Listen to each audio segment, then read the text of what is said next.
जुष्टो मुक्तगणिर्निजाक्षरपदे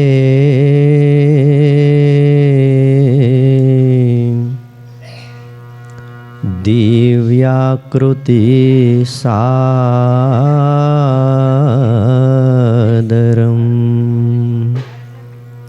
यो भक्तो प्रकटी बभूवदयया धर्मात् जनश्रेयसे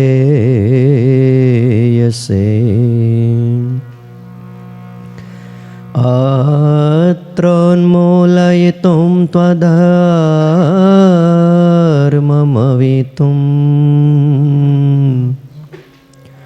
साधुंश्च धर्मं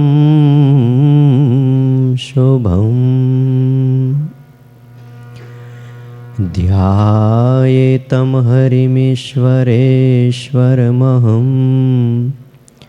सद्बुद्धिदं सर्वदा।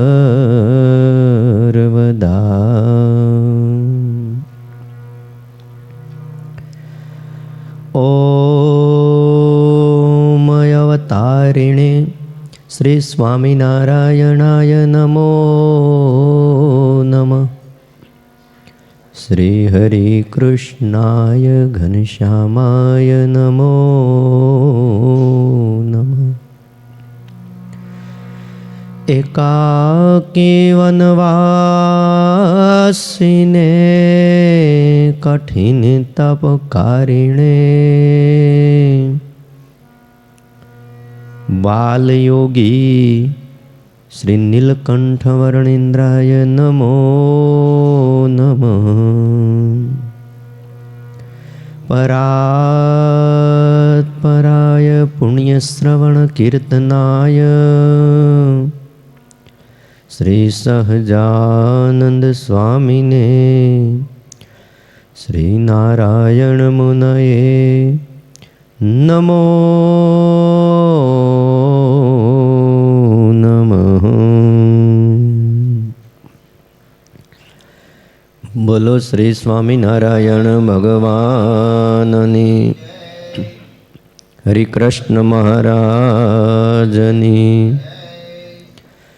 लक्ष्मी नारायण देवनी, गोपीनाथ जी महाराजनी, राधा रमण देवनी, सिद्धेश्वर महादेवनी, विघ्न विनायक देवनी, काष्ठभंजन देवनी जय।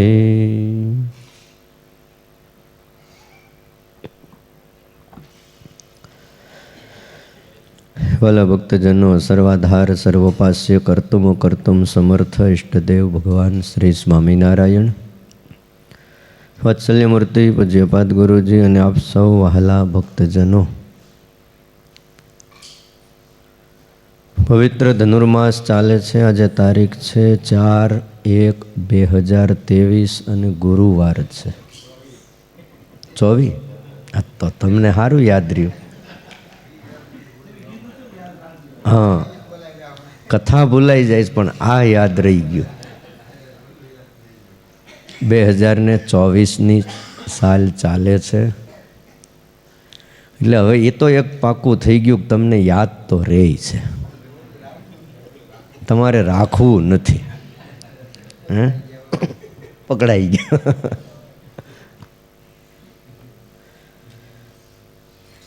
શ્રીજી મહારાજે પોતાના હાથે વડતાલ જેવા એક પવિત્ર ધામમાં શિક્ષાપત્રી લખી.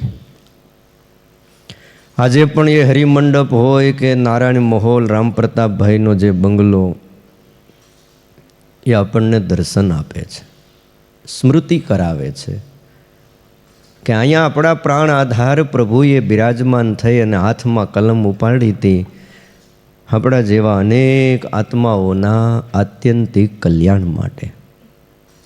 73મો શ્લોક છે. બીજી બધી ઘણી વાતો છે, પણ શ્રીજી મહારાજે જે કરી છે અને શતાનંદ સ્વામીએ જે વ્યાખ્યાઓ કરી છે એટલું જ જો સમજીએ ને તોય પાર આવે એમ નથી. હા, શિક્ષાપત્રીનું ભાષ્યનું પુસ્તક તમે જોવો ને તમને એમ થઈ જાય કે ઓહો આ એટલું જાડું છે.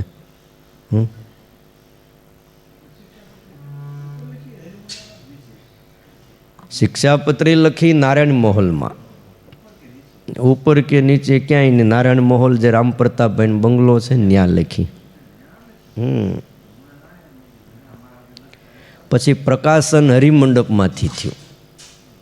એટલે નામ કોનું આવે? પુસ્તક ગમે ત્યાં ટાઈપ થયું હોય કોમ્પ્યુટરમાં, પછી એમ ન કહેવાય કે કોમ્પ્યુટરે બહાર પાડ્યું, પણ એ જ્યાંથી પ્રકાશન થાય એટલે નામ એનું આવે કે આ મંદિરથી પ્રકાશન થયું. એમ હરિમંડપમાંથી ફાઇનલ ડિસિઝન આવ્યું.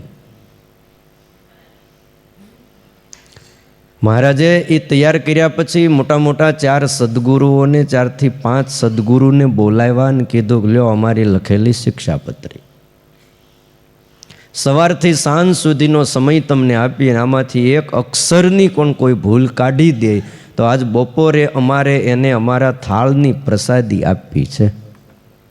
બોલો, શીરો આપવી ગરમા ગરમ. તે નિત્યાનંદ સ્વામી, બ્રહ્માનંદ સ્વામી, મુક્તાનંદ સ્વામી આ બધા બહુ મોટા મોટા વિદ્વાનો હતા. સુકાનંદ સ્વામી બધા લઈને બેઠા. ઉપરા ઉપર નહીને કહું ને ઘણી વખત શિક્ષાપત્રી વાંચી, એક શ્લોકને તપાસ્યો. ઠાકીને પછી સાંજે આવીને કે લ્યો મહારાજ, આમાં એક કાના માતરની પણ મિસ્ટેક નથી, એક ભૂલ નથી. અમે તો થાળની પ્રસાદી મેળવવા કંઈકનું કંઈક ગોતતા હતા કે એક કંઈક મળી જાય ને તો થાળની પ્રસાદી મળે, પણ ભૂલ નથી. મહારાજ, આ જગતમાં જે કાંઈ પ્રવર્તે છે ને તમારી ઈચ્છાથી થાય છે. શબ્દ માત્રની ઉત્પત્તિના કારણ તમે છો. તમારી ભૂલ ક્યાંથી હોય? આ મહારાજે ચરિત્ર એટલા માટે કર્યું કે પછીના કોઈક 200 વર્ષ પછી, 150 વર્ષ પછી, હજી 250-300 વર્ષ પછી કોઈક વળી પાછા અહીંયા આવે અને એ એમ કે શિક્ષાપત્રીમાં એટલો ફેરફાર કરવાની જરૂર છે ને આટલી ભૂલ છે, તો ભાઈ ભગવાનની હારે રહેલા નંદ સાધુઓ જેને પરમાત્માને સેવાતા, સમજ્યાતા, બધી જ રીતે અનુભવાતા અને હસતા મળ બધું દેખતા હતા એવા વિભૂતિ મહામુક્તો હતા. એ ગુણાતીતાનંદ સ્વામી હોય, બ્રહ્માનંદ સ્વામી, મુક્તાનંદ સ્વામી કે ગોપાળાનંદ સ્વામી, વ્યાપકાનંદ સ્વામી, આ બધા સાધુઓ. સંત દાસજી એટલે શતાનંદ સ્વામી નિરાવરણ દૃષ્ટિવાળા હતા. સુકાનંદ સ્વામી એટલે કોઈ શબ્દ બાકી નહીં હોય, જેમને આખી જિંદગી મહારાજના પત્રો કાગળ એમણે લખ્યા. આવા બધા ધુરંધર બધા હતા. હવે એમણે કોઈ દી ન કીધું કે આટલું શિક્ષાપત્રીમાં ખામી છે અને ભૂલ છે અને ફેરફાર કરવાની જરૂર છે. અને આજકાલ કોઈ આધુનિક કોઈ થાય અને એ એમ કે આટલો ફેરફાર કરવો પડે એમ છે, અને તે દી આપણે પાછું માથું હલાવી નાના વાત બરાબર છે હો, પાછા આપણે ટેકો દઈ અને આવા 5 જણા આપણી જેવા ટેકો દે એટલે સામેવાળાને પાકું થઈ જાય વાત બરાબર છે, 5 જણા ટેકો દે છે.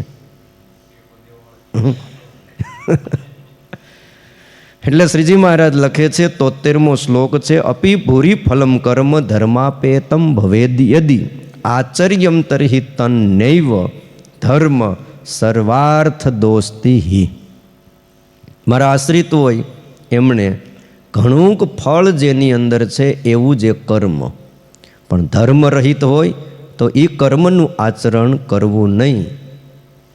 પાછું કારણ બતાવી દીધું આ શ્લોકની અંદર જ, કારણ કે ધર્મ એ જ સર્વે પુરુષાર્થને આપનારો છે.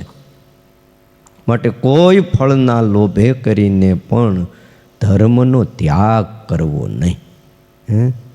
એક નાનું એવું વાક્ય છે પણ જીવનમાં કાયમ યાદ રહે એવું છે.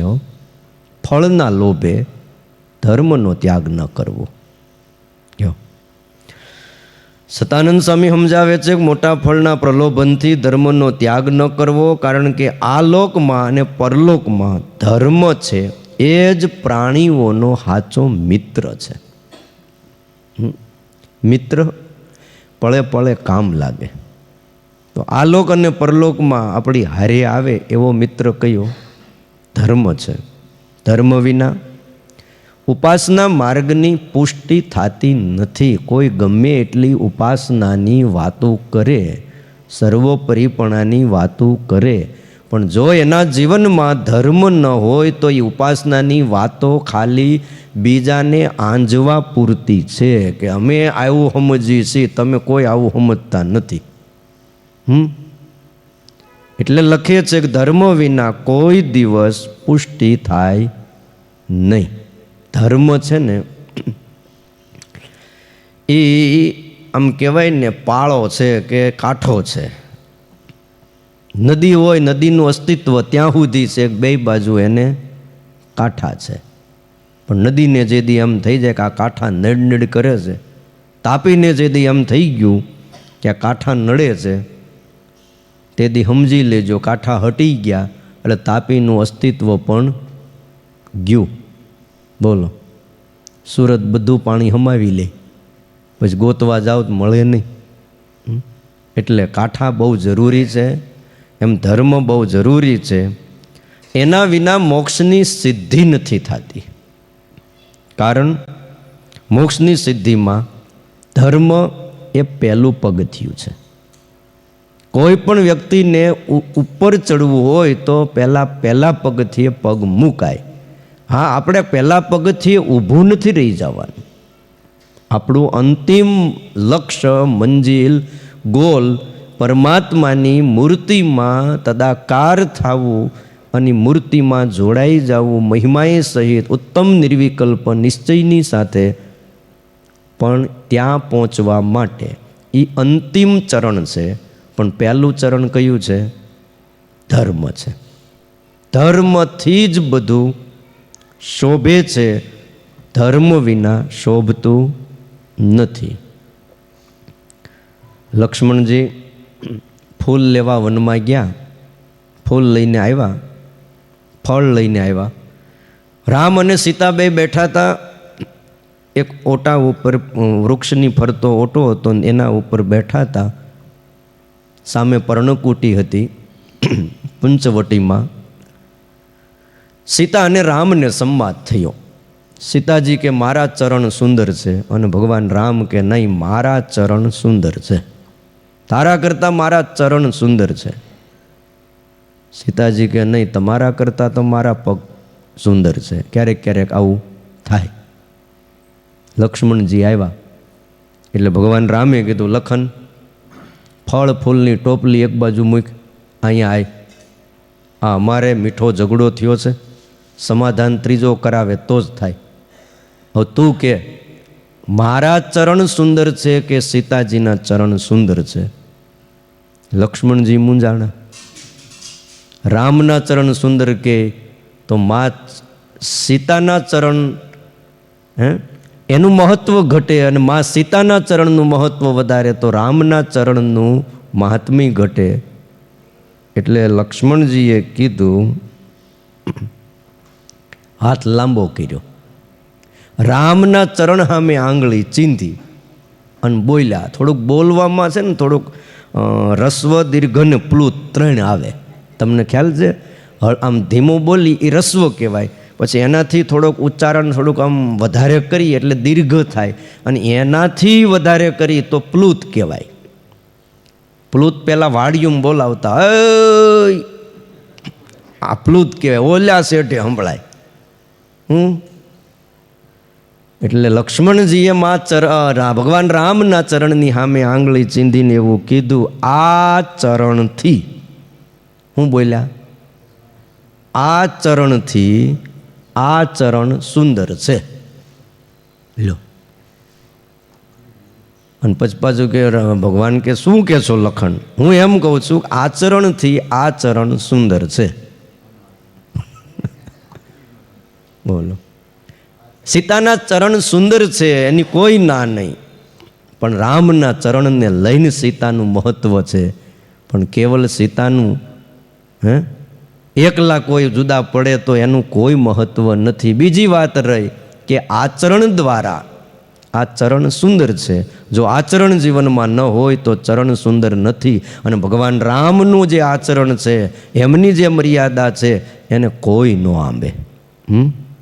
બોલો, હમણાં તો 22 તારીખ સુધી છે ને, એકાદી રામની વાત તો કરવી જ જોઈ.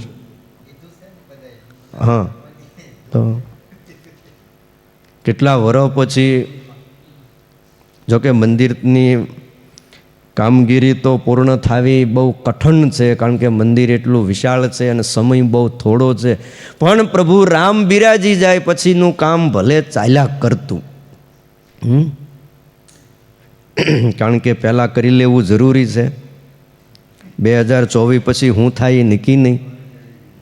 24 એટલે હવની રીતે તૈયારીમાં હોય.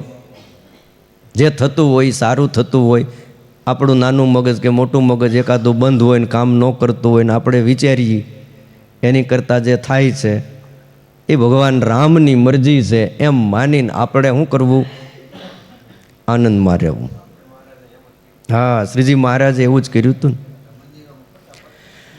ખાલી શિખરો બધાય બાકી હતા.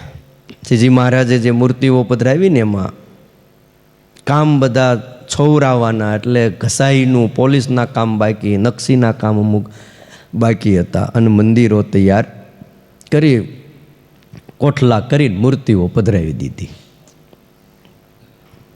કાળક્રમે તમે જુઓ તો ખરા, હવે હોનાના શિખરો થઈ ગયા.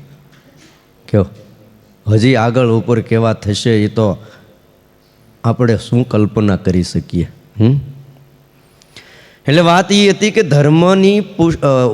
ધર્મ વિના ઉપાસનાની પુષ્ટિ ન થાય, અને ઉપાસનાની પુષ્ટિ ન થાય તો મોક્ષની પણ સિદ્ધિ થતી નથી. ધર્મ એ મોક્ષ પ્રાપ્તિની સિદ્ધિમાં પહેલું પગથિયું છે. મોક્ષના સર્વે સાધનમાં ધર્મની પ્રાથમિકતા છે. આલોક અને પરલોકમાં જે કાંઈ સુખ છે એ ધર્મ પાલનનું ફળ છે. જો વચનામૃત પંચાળાનું પહેલું વાંચજો કે આ જગતમાં જે કાંઈ સુખ દેખાય છે, ધર્મે સહિત કિંચિત ભગવાનનો સંબંધ છે, એના વતે સુખ છે, બાકી સુખ નથી. માટે ધર્મ એ જ પોતાના સર્વ ઈચ્છિત મનોરથને આપનારો છે. સ્મૃતિની અંદર બતાવ્યું છે કે એહિકમ તું સુખમ યદ ચાપ્ય આમુષ્મિકમ સુખમ ધર્મેણેવ તદાપનોતિ ધર્મ ભ્રષ્ટો વિનશ્યતિ. આલોક સંબંધી સુખ કે પરલોક સંબંધી કોઈ પણ સુખ મનુષ્ય ધર્મ વડે જ પ્રાપ્ત કરે છે. ધર્મથી ભ્રષ્ટ થયેલો માનવ આલોકના અને પરલોકના સુખ થકી પણ ભ્રષ્ટ થઈ જાય છે, નાશ થઈ જાય છે. અર્થાત મોટે ભાગે દુઃખનો ભાગીદાર બને છે. સકામ ભાવથી જો કોઈ ધર્મનું આચરણ કરવામાં આવે તો એ ધર્મ સ્વર્ગાદિકને સુખને આપનારો છે. અને નિષ્કામ ભાવથી જો એ જ ધર્મનું આચરણ કરવામાં આવે તો એ જ ધર્મ મોક્ષને આપનારો છે. ધર્મની ક્રિયા સરખી છે, પણ અંદરની જે ભાવનાઓ છે, ઈચ્છાઓ છે, એના આધારે ધર્મની અંદર ફળ ભેદ છે. સકામ ભાવે ધર્મનું આચરણ થાય તો સ્વર્ગ આપે, નિષ્કામ ભાવે ધર્મનું આચરણ થાય તો મોક્ષ આપે છે. આવી રીતે ધર્મ સર્વ પુરુષાર્થને આપનારો છે. કોઈ મહાન પ્રલોભનને વશ થઈને સ્વામી એમ કહે છે કે ધર્મનો ત્યાગ કરવો નહીં. કોઈ પોતાના પ્રલોભનને આપે કે તું આ માણસનો વધ કરી નાખ, હું તને 1 કરોડ 2 કરોડ રૂપિયા આપું, તો મનુષ્યના વધ કરવારૂપ જે કર્મ છે એ ધર્મથી વિરુદ્ધ છે. 1 કરોડ રૂપિયા જો પ્રલોભનથી મળતા હોય તોય અહિંસારૂપ જે ધર્મ છે એ મોટો છે, એનો ત્યાગ ન કરવો. અને આવું પૂર્વે બનેલું છે અને ઘણાએ કર્યું છે. આજની ભાષામાં કહી તો હોપારી આપે, વેતરીને ખાઈ જવાય. બોલો કોને આપી હતી હોપારી? જીવા બાપુએ રામા ખાચરને આપી હતી. બોલો ભગવાન સ્વામિનારાયણના ચરિત્રોનું એકવાર અવલોકન કરીએ, આપણને ખ્યાલ આવે કે આ ધરતી ઉપર પરમાત્મા આવે છે ત્યારે એવા એવા ચરિત્રોને એવું એવું જીવન જીવીને જાય છે અને આપણને શીખવાડે છે. સ્વામિનારાયણ ભગવાનને પણ મારવા માટે જીવા ખાચર તૈયાર થયા હતા અને એની પાછળનું કારણ દાદા ખાચરને ત્યાં રોકાણા ભગવાન, એટલે જીવા ખાચરને એમની આરે ઈર્ષા, અદેખાઈ કે જે કાંઈ માન, અંદર રહેલો અહંકાર આ બધું કામ કરતું હતું. ભગવાનને ભગવાન માને છે, સેવા પણ ખૂબ કરતા હતા, એની કોઈ ના નહીં. અને ઉદારતા આભને આંબે એવી જેવા બાપુની હતી. સંતોનો મહિમા પણ એને હતો. પણ એક હરિભગતની હારે ઈર્ષા થાય ને પછી ભગવાન, સાધુ, હરિભગત, સત્સંગ બધું એક બાજુ પડ્યું રહે બસ. અને એમ જ થાય એ ન જોઈ, એ ન હોય ને તો જ હું. હવે આનું કેમ કરવું કયો? અહીંયા તો લક્ષાવધિ હોય. તે રામા ખાચરને બોલાવીને કે રામા ખાચર, 2 હાથીની જમીન, બળદ, ગાડું, ઉપરથી કંઈક રૂપિયા, બોલો 10,000 રૂપિયા, આ બધું આપું. તે રામા ખાચર કે બાપુ તમે તો રાજી થઈ ગયા, પણ એક કામ કરવાનું મારું. હું આલે મારી તલવાર. અરે બાપુ તલવારને મારે શું કરવું? અરે તલવાર વગર કામ ન થાય. ભલા માણા આ બધું જોતું હોય ને તો આ રાખવી પડે, પણ કામ શું છે બાપુ એ તો કયો. તે જો વહેલી સવારે તારે દાદાના દરબાર ગઢમાં કોઈને ખબર ન પડે એમ પોગી જવાનું છે. પછી શ્રીજી મહારાજ મોડી રાત્રિ એક વહેલી સવારે નાવા ધોવા માટે જાય, એટલે તારે ત્યાં પેલો પેશાબ કરવાનો ખાળિયો છે ને ત્યાં તલવાર ખુલ્લી રાખીને ઊભું રહી જવાનું અને જેવા આવે એવું માથું કાપી નાખવાનું.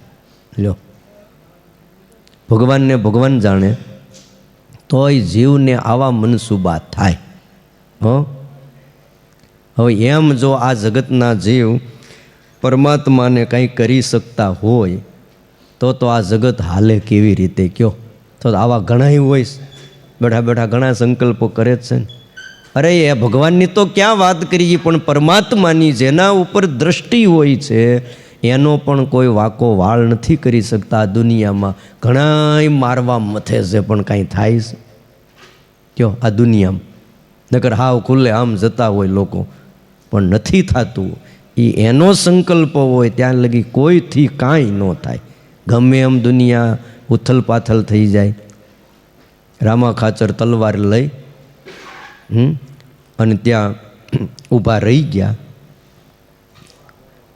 રાત પડી, સમય પસાર માંડ્યો થવા. શ્રીજી મહારાજે ભગુજીને કીધું, ભગુજી, હા મહારાજ. હજુરી પાર્ષદ આમ અક્ષરવરડીના દ્વાર પર ખડે પગે ઊભા રહેનારા અને મહાસુરવીર, એક હાંક વાગે ને ત્યાં ભલભલાના ગાઢ ઢીલા થઈ જાય આવી સુરવીરતા હતી અને રાજસ્થાનના હતા. બોલો ક્યારેક સમય મળે ને તો ભગુજીની વાત કરશું કે કેવી રીતે એણે ઘર મૂક્યું હતું. આખી જિંદગી સ્વામિનારાયણ ભગવાનની એક મનથી જેણે સેવા કરી હતી. મહારાજ બોલો બોલો શું કામ પડ્યું? જાઓ ને, અમારે જરા પેશાબ પાણીએ જવું છે તો દીવો કરો ને. ભગુજીને વિચાર આવ્યો કોઈ દી નહીં, અને આજે મારા પ્રાણ આધાર મને દીવો કરવાનું કહે છે. અને જો દીવો લઈને તમે જરાક આગળ જઈને જુઓ, જરાક પાણીની બધી વ્યવસ્થા છે ને ત્યાં, પછી હાથ પગ ધોવા જોઈએ ને. ભગુજી સમજી ગયા અને સમજી શકે ને એ જ ભગવાનના પાર્ષદ થઈ શકે ને ભગવાનની સાથે રહી શકે. બધી વિગત પાડીને ભાત પાડીને સમજાવ્યું હોય ને તોય ન સમજે, તોય ઊંધું કર્યું હોય. આને ખાલી એટલું જ કીધું કે તમે દીવો લઈને આગળ જાઓ. તરત લાઇટનો ઝબકારો થઈ ગયો કે આટલા વર્ષોથી પરમાત્માની સેવા કરું છું, મને કોઈ દી નથી કીધું કે દીવો કરો કે લાઇટ કરો, એમનું એ નવું ધોવું હોય જઈને પાછા આવતા રહે છે. અને આજ કેમ મને આમ કીધું? એટલે એક હાથમાં દીવો અને એક હાથમાં તલવાર લઈને હાલતા થયા અને આમ ગયા. અને જ્યાં આમ દીવો મૂકવા જાય ઓલોય ખુલ્લી તલવાર લઈને ખૂણામાં લપાઈને ઊભો હતો. નવા ધોન હોય ને ફરતું આમ કપડું બાંધ્યું હોય, નીચે જરાક ખાડા જેવું કર્યું હોય, ત્યાં ખૂણામાં લપાઈને ઊભો હતો અંધારામાં. પણ દીવો આમ હાથમાં હતો એટલે દીવાનો પ્રકાશ અને તલવારનું પ્રતિબિંબ હામું ચમકારા માર્યું. એટલે ભગુજીએ સીધી હાકલ મારી, કોણ? એ આટલું કોણ બોલ્યા ને ત્યાં તો રામા ખાચરના ગાઢ ઢીલા થઈ ગયા ને તલવાર પડી ગઈ ન્યા હેઠી. અને ધ્રુજવા જ મીંડ્યા, મારો વાંક નથી ભગુજી, મારો વાંક નથી. પણ શું થયું તે કે લોભમાં આવી ગયો. આ ધર્મરહિત કર્મ હતું પણ લોભને વશ થઈ ગયો. 2 હાથીની જમીન, આ તે બધુંય, 10,000 રૂપિયા રોકડા, મારો વાંક નથી. ત્યાં તો શ્રીજી મહારાજે હાથ કર્યો, હા હા ભગુજી જોજો. ને ભગુજી ત્યાં માથું જ કાપીને માથું લઈને આવત, લ્યો પ્રભુ. અને તે દી એ સારું હતું, બીજો કોઈ કેસ કરતો નહીં. રાજાઓના જ રાજ હતા, રાજા કે એ ન્યાય. શ્રીજી મહારાજે ના પાડી એટલે ભગુજીએ સીધો એનો કાટલો પકડીને હાજર કર્યો. મહારાજ કે મૂકી દો, આ તો બિચારો લોભને વશ થઈને આ કર્મ કરે છે. તલવાર લઈ લીધી. પછી તો કંઈ ત્યાં નવા ધોવાઈ જવું નહોતું, પણ આ તો અંતર્યામી છે ને, ઘટઘટની જાણતા હતા. સવાર પડ્યું, તલવાર ધોઈ કાઢવીને વ્યવસ્થિત કરીને મૂકેલી. સવારે આપણે ગાદી હોય ને આની નીચે મૂકી રાખી તલવાર. સભામાં બેઠા, થોડીક વાર થઈ, જેવા ખાચર આવ્યા. ઘણી ખમ્મા રાજાધિરાજને, ઘણી ખમ્મા, જય હો જય હો મહારાજ તમારો જય હો. દંડવટ કરે પાછા હો. થઈ હવે આમાં તમે ભગતને ઓળખી કેમ મૂકો કયો? હે તો એટલે નિષ્કુળાનંદ સ્વામી કીધું, ભક્ત છે બહુ ભાતના. ઘણીવાર આપણને એમ થાય કે આવો શબ્દ લખ્યો, ભક્ત છે બહુ ભાતના, દામ વામ ખાન પાનના. કેટલી પ્રકારના ભગત હોય છે. જેવા ખાચર આવ્યા, પગે લાગ્યા, દંડવટ કરીને બેઠા. મહારાજ કે જેવા બાપુ? હા મહારાજ. કેમ છે તબિયત પાણી? બહુ સારા, બહુ સારા. મનમાં એમ થાય કે આ રાતે હું થયો, માથું કાપવાનું હતું ને માથું આમનું છે. જેવા ખાચર, અમારે થોડીક જરૂર પડી છે, તમારી તલવાર ક્યાં છે, જરાક આપો ને. અરે મહારાજ હમણાં હું છે મરિયા લાગી ગયા હતા એટલે ભાવનગર આપી છે અને જરાક હજાવા ધાર કઢાવા આપી છે. જરાક આ મરિયા બરિયા દૂર થઈ જાય ને થોડીક ક્યારેક જરૂર પડે તો. કેવું છે? ભાવનગર આપી? કોને આપી તમે? ક્યારે આપી? એમ તો ઘણા દિવસ થઈ ગયા. હવે લગભગ આવવાની જ થઈ છે. કોઈક આવતું જતું હોય તો મગાવી જ લેવાની છે. ત્યાં શ્રીજી મહારાજે આમ ગાદી ઊંચી કરીને ત્યાંથી તલવાર કાઢીને બતાવી, આ તલવાર કોની? અરે મહારાજ આ મારી તલવાર.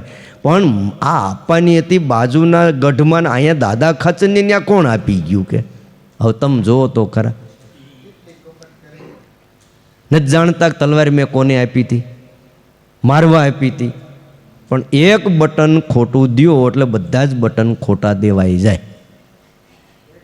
હા, તમારે ટ્રાય કરવી તો આપણે અત્યારે કરીએ. એક બટન ખોટું દ્યો એટલે બીજા બધા જ બટન, અને ખોટા બટન દેવાના હોય પછી તમારે હરખા કરવા જ પડે. તમને એમ થાય કે ઉપર જર્સી પહેરલો કોઈને ખબર નહીં પડે, પણ તોય એક સાળ નીચેથી લાંબી અને એક ટૂંકી, એ દેખાય તો ખરી જ, કોક કહે તો ખરું જ આમ કેમ છે. હા, આ બીજી સાળ અંદર કેમ વહી ગઈ? અંદર વહી ગઈ ભાઈ, એ તો એમ થઈ ગયું દરજીની ભૂલ છે. ભાઈ દરજીની ભૂલ નથી, હવે તમે ભૂલ સુધારી લ્યો. તોય શ્રીજી મહારાજે તમે જોવો ખરા ક્ષમા આપી દીધી. હે લ્યો બાપુ તમારી તલવાર લઈ જાઓ.